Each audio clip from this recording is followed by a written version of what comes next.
Well, the people who were inside Pulse nightclub when the shooting happened are also reacting to today's not guilty verdict. News 6's Eric Sandoval spoke with Brandon Wolf, who made it out alive, but his friends did not.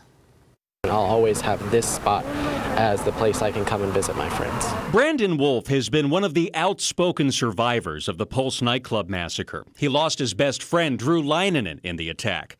Hours after the verdict was announced in the Noor Salman trial here in Orlando, we Skyped with him in Tallahassee, where he's now going to school. Were you disappointed with the outcome? For those who were looking for justice to be served, I was disappointed for them. I was heartbroken for them because I know the pain and trauma of reliving this over and over again. Every time there's a mass shooting, we relive it. But Wolf says he was not disappointed. In fact, he says he didn't pay much attention to Noor Salman's trial. And he says he found out about the verdict today on Twitter. I did not stake anything on the outcome of this. I didn't have my hopes riding on, if the shooter's wife was sent to jail, that would make all of this okay. It's not going to bring Drew back. Instead, Wolf says he's working on moving forward. He says he's focused his attention on changing gun laws, especially after the mass shooting in Parkland.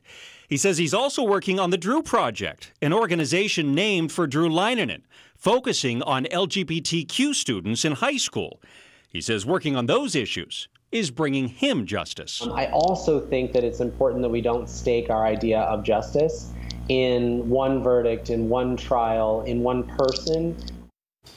Now, Wolf says he doesn't want to take anything away from the families and survivors who are disappointed today, but he says his way of moving forward is change, and he wants to be an active participant in that change. Matt and Lisa? Certainly an emotional day. And Eric, I know you were outside Pulse on the morning of June 12th. You have been covering this story from day one. You were in San Francisco covering Noor Salman's court proceedings out there. What is your reaction to all of this? Well, some people have called it a closing of a chapter, and I think that's very appropriate to call it because the story's not over.